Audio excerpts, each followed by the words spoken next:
Bismillahirrahmanirrahim. Assalamualaikum warahmatullahi wabarakatuh. Waalaikumsalam. Sahabat milenial yang dirahmati oleh Allah, alhamdulillah pada saat ini saya berkunjung sowan ke beliau Habib Umar Asgaf yang ada di sebelah kanan saya untuk dimintai penjelasan-penjelasan dan arahan-arahan yang jelas, mungkin insya Allah pastinya nanti bermanfaat kepada sahabat-sahabat milenial sekalian terkait dengan perkembangan zaman. Ini perlu ada karakter yang penting untuk dimiliki oleh para sahabat milenial sekalian, entah menghadapi permasalahan-permasalahan yang beraneka ragam di saat ini. Ini nanti saya ingin bertanya kepada Habib Umar Asgaf untuk menyampaikan biar dibuat bekal Habib oleh sahabat-sahabat milenial ini. Sahabat milenial ini macam-macam ini Habib. Ada milenial yang memang mukimnya di pesantren, ada milenial yang mukimnya di universitas, juga ada milenial yang aktivitasnya ke sawah ini Habib. Jadi beraneka ragam. Nah, ini mengacu kepada ungkapan atau yang disampaikan oleh Syekh Mustafa Al-Wulayaini, Syubbanul Yaum Rijalul Ghad, bahwa pemuda saat ini nanti akan menjadi tokoh di masa depan. Oleh karenanya ini perlu karakter Habib yang harus dimiliki oleh para sahabat milenial. Nah, sahabat milenial ini mumpung bertemu dengan Habib Umar Asgaf, kita simak bersama mengenai karakter apa yang perlu dimiliki oleh kaum milenial saat ini menghadapi model kehidupan dan zaman yang sudah seperti sekarang. Dipersilakan Habib, monggo, biar teman-teman itu memahami karakter apa yang perlu dimiliki. Ya, pertama-tama kami ucapkan terima kasih yang sebesar-besarnya kepada saudara saya Ustadz Nahdhar dan juga kepada seluruh sahabat milenial dimanapun berada. Alhamdulillah wassalatu wassalamu ala rasulillah Sayyidina Maulana Muhammad bin Abdullah wa ala alihi wa sahbihi wa man wala wa la hawla wa la quwata illa billah, amma ba'du. Tentang masalah karakter yang harus kita miliki di era zaman seperti ini adalah digolongkan dengan beberapa tingkatan. Yang pertama, manusia itu dahulu dituntut untuk memiliki tingkat kecerdasan yang sangat tinggi, karena mereka beranggapan bahwasannya dengan kepandaian ataupun kecerdasan itu sudah dianggap cukup, dan itu mampu untuk menjadikan bekal dia bahagia, dan itu disebut dengan IQ, nah, intelligent quality. Dituntut dari cara kecerdasan, sehingga mulai kecil orang tua itu memberikan pendidikan dengan cara bagaimana anak ini menjadi pandai mulai kecil, bisa menjadi cerdas begitu mulai kecil. Akhirnya seiring dengan berjalannya waktu, ternyata kepandaian itu belum dianggap cukup. Tidak cukup Mas Yan. Tidak cukup Mas Yan. Karena orang pandai itu harus ada bumbu-bumbu lainnya, sehingga kepandaian atau ilmu yang dia miliki tadi itu biar menjadi ilmu yang manfaat. Nah, tatkala seseorang itu punya ilmu, punya kepandaian, punya cara yang berbeda daripada yang lainnya, tapi tidak ada manfaat di dalam ilmu yang dia miliki, maka ilmu itu akan menjadikan madharat buat dia. Dan ini bisa dimasukkan ke segala macam sudut pandang kesibukan manusia. Mau yang jadi di dalam dunia bisnis, tatkala dia punya kepandaian tapi tidak punya dukungan-dukungan yang lainnya, maka kepandaiannya itu akan menjadi kepandaian yang tidak baik. Tatkala dia masuk di dalam dunia kepemerintahan, dia pandai tapi kepandaian itu tidak didukung dengan fasilitas yang lainnya, maka kepandaiannya itu Jadi madharat. akan menjadikan madharat untuk dia, dan itu bisa difahami, tidak perlu kami terangkan secara detail. Begitu juga yang terakhir, tatkala dia menjadi seorang tokoh ulama, baik itu menjadi ustadz, menjadi dai ilallah ataupun yang lainnya dalam kategori ulama, maka jika yang diandalkan adalah kepandaian saja, maka tidak akan bisa menciptakan karakter kepada santri-santrinya, kepada pendengarnya untuk menjadi orang-orang yang sesuai dengan harapannya. Dengan harapan. Bisa juga ilmunya akan dia jual untuk mendapatkan sekelumit daripada dunia. Dan itu akan menjadikan kategori ulama yang buruk, atau yang dikenal dalam bahasa konteks keagamannya ulama usu. Yabi'una dinahum bi'arabim minad dunya yasir. Dia akan menjual agamanya dia dengan kepandaian orasinya dia, dengan kepandaian apa yang dia miliki untuk mendapatkan segelintir daripada dunia. Nah, maka itu seiring berjalannya waktu, kepandaian itu tidak cukup. Tidak cukup. Kepandaian itu tidak cukup. Inggih. Maka ada tingkatan yang harus dibumbui lagi, yang harus dikompliti lagi, yaitu emotional quality. Quality. Nah, di sini ada namanya tingkat penahanan emosi. Nah, emosi manusia ini termasuk adalah kesabaran, mampu menahan tatkala dia marah, bagaimana dia menahan. Nah, seorang itu jikalau pandai di dalam keilmuannya dan juga dia pandai untuk menahan emosional yang ada di dalam jiwanya, atau nafsu bahasanya kita, nafsu yang ada di dalam jiwanya, maka ini ilmunya sudah mulai terdukung dengan bagus. Mulai ada aplikasi yang baik, sambungan korelasi antara ilmu dengan mampu menahan nafsu. Berarti nanti akan bisa melakukan ilmunya sesuai arahnya. Sesuai dengan arahnya. Dia mau ada di pemerintahan, dia akan menampilkan ilmunya dengan baik dan juga menahan yang tidak baik. Tatkala dia ada di dunia bisnis, juga dia bisa menciptakan karakter bisnis yang baik. Tatkala ada yang tidak baik, dia mampu menahannya. Tatkala dia masuk ke dunia agama, dia akan menampilkan ilmunya. Begitu ada yang tidak baik, dia mampu bertahan untuk tidak terjerumus di situ. Jadi harus diberikan bagaimana cara untuk mengendalikan nafsu manusia tadi itu. Itu harus dimiliki karakter itu. Ternyata itu pun masih tidak cukup.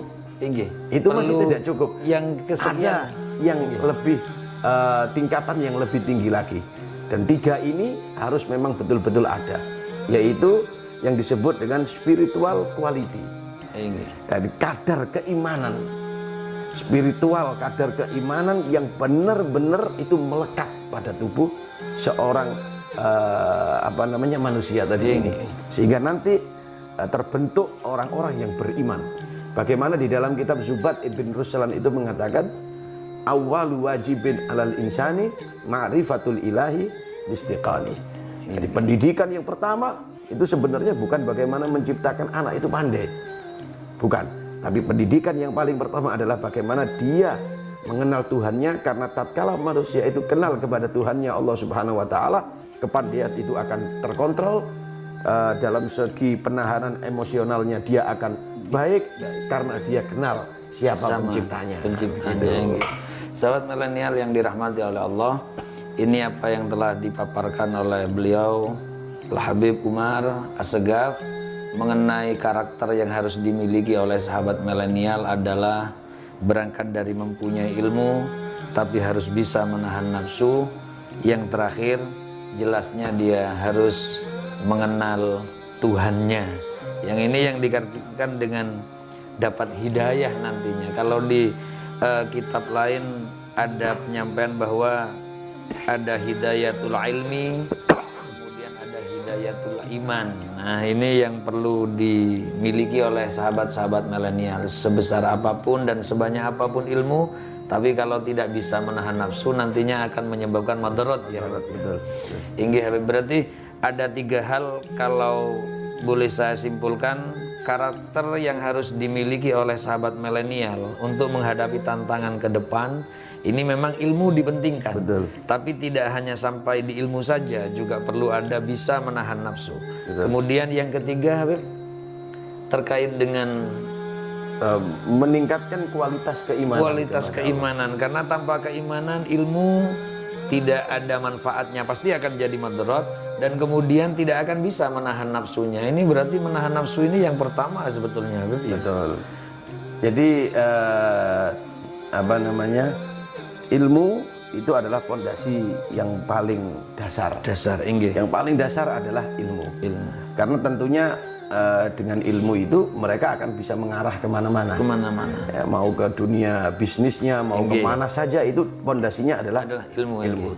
Tanpa ilmu ya dia akan kosong, tidak akan bisa diterima di mana-mana. Ya, ilmu. Setelah ada kadar keilmuan, makanya kalau di dalam dunia pesantren itu Pak Ustadz, bahwasannya di dalam pesantren itu tatkala seorang guru memiliki karakter pembimbing betul, bukan hanya sekedar memberikan pelajaran yang ada di kitabnya saja, tapi pelajaran itu dia akan masukkan bagaimana juga membentuk seorang santri untuk bisa menahan dirinya. Nah, itu mungkin yang lebih dikenal dengan bahasa tasawuf begitu ya. Nah, penyucian diri, pembersihan diri, bagaimana menahan emosi dan lain sebagainya. Bahkan saya dulu pernah ingat Ustaz, waktu kita ngaji nahwu, sebetulnya apa korelasinya nahwu dengan tasawuf? Nahwu ini kan mungkin sekedar informasi untuk sahabat milenial ya. Untuk ilmu baca kitab begitu ya. Diajari kapan dibaca bahasa Inggris. Gitu. Ini adalah grammarnya begitu aja. Lalu apa korelasinya pelajaran nahwu itu kok bisa masuk ke dalam ilmu tasawuf? Nah, itulah kepandaian seorang pendidik guru-guru kita, menerangkan bagaimana tatkala ini di kasro, dia akan menceritakan bagaimana harus merendahkan diri kepada Allah, bagaimana merendahkan ini. Nah, disitulah memang harus ada penekanan nafsu. Karena nafsu ini begini, Zat. Nafsu ini tatkala dibiarkan, ilmu ini tumbuh, semakin ilmu ini berkembang, nafsu ini juga seiring akan berkembang dia. Nah, sedangkan nafsu ini harus ada di bawah terus. Nafsu ini tidak boleh pernah ada di atas. Tidak boleh naik artinya, ke atas. Tidak boleh. Karena kalau sudah nafsu itu naik ke atas, nanti akan buta. Bahayanya luar biasa. Begitu. Dan itu bisa diaplikasikan di mana saja. Jadi seiring ilmu ini berkembang, nafsu ini tidak boleh ikut naik. Tapi nafsu ini harus pada posisinya, pada porsinya. Bukan berarti begini, Ustaz. Bukan berarti kalau begitu menahan nafsu itu tidak boleh marah. Bukan. Boleh marah, tapi sesuai dengan porsinya dia marah. Manistughdiba falam yaghdab bahwa himar, katanya Imam Syafi'i. Tatkala dia diminta untuk marah, tapi dia tidak marah, maka dikategorikan dia sama dengan keledai. Gitu. Tapi marah yang bagaimana? Nabi, idza duji'a haqqullah lam yagum ahad li ghadabi. Tatkala ada orang yang meninggalkan perintah Allah, Nabi di situ marah, nggak ada yang bisa mencegah kemarahan Nabi Shallallahu Alaihi Wasallam. Jadi ringkasnya begini, ilmu adalah pijakan pertama. Yang kedua, pelajaran bagaimana seorang itu mampu menahan, mengontrol nafsunya biar tidak liar nafsunya. Setelah itu kualitas kadar keimanan. Nah, sekarang ini Ustadz yang terjadi, kita saksikan banyak ya orang-orang pembisnis yang sudah tingkat-tingkat apa di atasnya triliun itu apa biliun atau apa begitu ya. Sekarang dia lagi menggeluti dunia spiritual, ikut ke pengajian, ikut ke mendekat kepada para ulama-ulama, mulai mereka memperbanyak zikir. Itu pernah kita adakan kajian. Kenapa kok nggak dari dulu? Penyebabnya apa sekarang? Kenapa kok nggak dari dulu kamu menghiasi hidup kamu itu ilmu, tahan nafsu. Dia punya ilmu pinter, cemerlang. Dia tidak mau korupsi misalnya, dia tidak mau mengadakan pembohongan kepada publik misalnya, itu sudah dia lakukan. Tapi kenapa kok baru saat ini kamu lebih ke arah spiritual? Ternyata jawabnya dari beberapa yang kita pernah dijumpai begitu. Jawabnya satu, ini semua tidak menjadikan saya tenang. Duniawiyahnya ini semua tidak menjadikan saya tenang. Harta saya punya, mobil baru saya bisa beli, tapi ini tidak menjadikan saya tenang. Lalu dengan hadirnya saya di tempat-tempat seperti ini, ikut berzikir, ikut ini, yang saya miliki ini, saya mulai bisa bersyukur. Dan itu saya mulai bisa berbagi kepada orang. Di situ saya mulai merasakan ketenangan. Nah, itulah yang dibutuhkan. Spiritual itu yang di situ maksudnya itu. Begitu. Berarti ilmunya nanti akan betul-betul manfaat ya. Betul-betul manfaat. Nah, makanya ini sahabat milenial yang dirahmati oleh Allah. Kalian semua adalah orang-orang yang saat ini adalah sibuk dengan mencari ilmu, tapi jangan lupa ilmunya dibuat pengantar untuk bisa menahan nafsu, kemudian nanti keimanannya harus lebih tinggi lagi. Ini yang disampaikan oleh Habib Umar, berarti akan menciptakan masa depan kaum milenial ini betul-betul menjadi rijalul wad, orang-orang yang hebat, akan menempati posisi-posisi penting pun tetap akan jadi orang yang hebat. Semoga bermanfaat. Terima kasih Habib. Sama-sama. Ini yang sangat istimewa malam ini bertemu dengan Habib. Biar nanti ilmu ini bisa diserap oleh sahabat-sahabat milenial menjadi ilmu yang betul-betul barokah. Demikian sahabat milenial. Wassalamualaikum warahmatullahi wabarakatuh. Waalaikumsalam.